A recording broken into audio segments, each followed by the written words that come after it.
Écoutez, je vais faire peut-être écho à ce que le docteur Izard vous a raconté ce matin. Vous allez voir qu'il y a beaucoup de similitudes.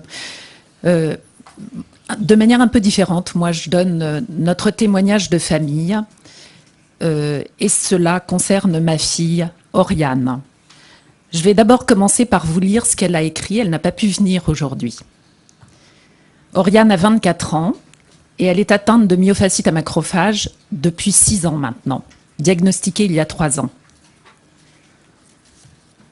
Il s'agit de ses propos. Je suis atteinte de myofasciite à macrophage à la suite du vaccin contre le papillomavirus Gardasil. J'ai ressenti mes premiers symptômes, des crampes très intenses dans les membres inférieurs et notamment au niveau des pieds en juillet 2008, 3 mois après la 3e et dernière injection. Outre les réactions locales violentes, déjà entre la 2e et la 3e injection, lorsque j'avais voulu refaire de la natation, j'avais ressenti des crampes violentes, ce qui ne m'était jamais arrivé alors que je faisais beaucoup de danse, jusqu'à 8 heures par semaine, et ce depuis l'âge de 5 ans. J'étais alors en première année de médecine. Le diagnostic ne fut posé, lui, qu'en septembre 2011, grâce à une biopsie musculaire et après 3 ans d'errance médicale. Pourtant, mes parents sont l'un médecin, l'autre infirmière, mais nous n'arrivions pas à y croire. Que dire de ce gâchis?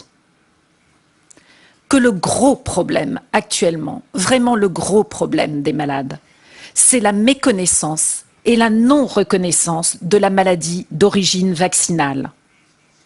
Le corps médical n'est pas informé des possibles effets indésirables des vaccins. Les effets indésirables de la vaccination ne sont donc pas déclarés, ou fort peu, à la NSM.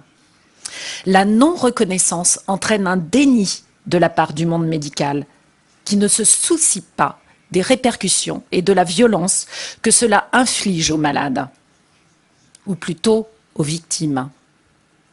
Les victimes, parlons-en. Elles deviennent suspects d'avoir osé déclarer un effet secondaire grave à la vaccination. Sans reconnaissance, les malades n'existent pas. On l'a vu, ils sont psychiatrisés, ils sont mal diagnostiqués, ils sont mal suivis quand ils ne sont pas abandonnés. La prise en charge administrative de ces malades est impossible. Comment faire reconnaître une invalidité? Comment monter un dossier à la maison départementale du handicap? Mais aussi, pas de recherche engagée, pas d'écoute des signaux d'alerte, pas de principe de précaution mis en place. On l'a vu avec les vaccins sans aluminium. Alors, ce que je ressens en tant que soignante, c'est de la maltraitance, une énorme maltraitance.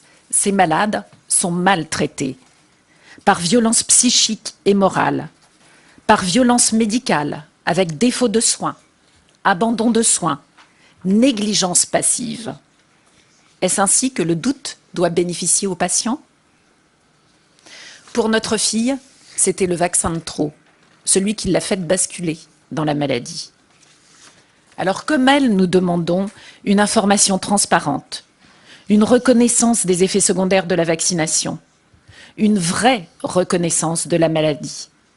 C'est la sécurité vaccinale, c'est de la sécurité vaccinale dont nous avons besoin pour nous, pour nos enfants, pour nos petits-enfants.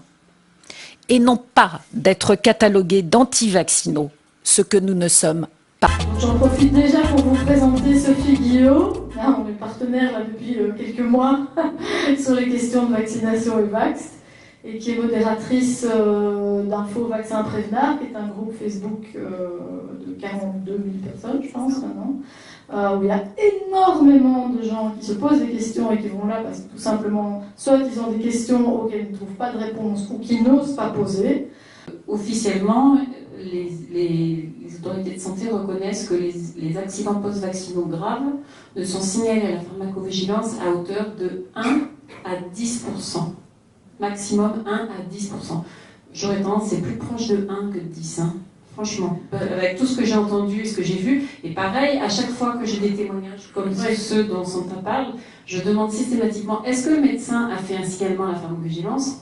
Non. Est-ce que tu peux nous citer cet exemple-là que je trouve qui était vraiment frappant de ces parents médecins Oui. Voilà. Oui, Tu sais, où ils ont dû refaire la déclaration. Oui, Oriane Lochu. Donc, Oriane Lochu, par exemple, c'est une histoire qui est assez caractéristique. Le papa est médecin anesthésiste, la maman est infirmière anesthésiste. Donc, c'est pas des gens qui, de par leur profession, vaccinent à tour de bras. C'est pas leur métier, quoi. Hein, ils font pas ça du tout. Mais leur fille, ils l'ont vaccinée et revaccinée. Et c'était le père qui vaccinait sa fille, directement.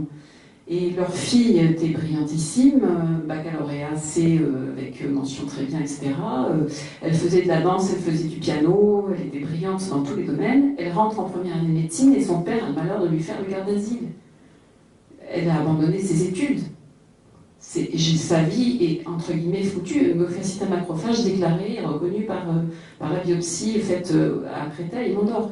Quand ces gens-là, qui sont du monde médical, ont dit à leurs confrères « Ma fille subit un dommage vaccinal », il y a énormément de gens qui leur ont tourné le dos. Donc, est-ce que c'est pour ça? Je ne sais pas, mais en tout cas, ils continuent à déclarer « Cependant, ma fille étant victime d'un accident post-vaccinal, nous continuons à la vacciner ». Déjà ça, je trouve ça assez énorme. Et puis ensuite, le papa d'Oriane a fait lui-même la déclaration à la pharmacovigilance concernant sa fille. Et il avait un numéro de dossier, donc quelques mois plus tard, il reprend des nouvelles pour savoir où en était le dossier. Le dossier avait disparu. Donc il a refait une seconde fois une déclaration. Et à nouveau, le dossier C'est 6 heures qu'il faut pour faire une déclaration. Donc il a refait 3 fois la déclaration à la pharmacovigilance pour que le dossier ne disparaisse pas quand même.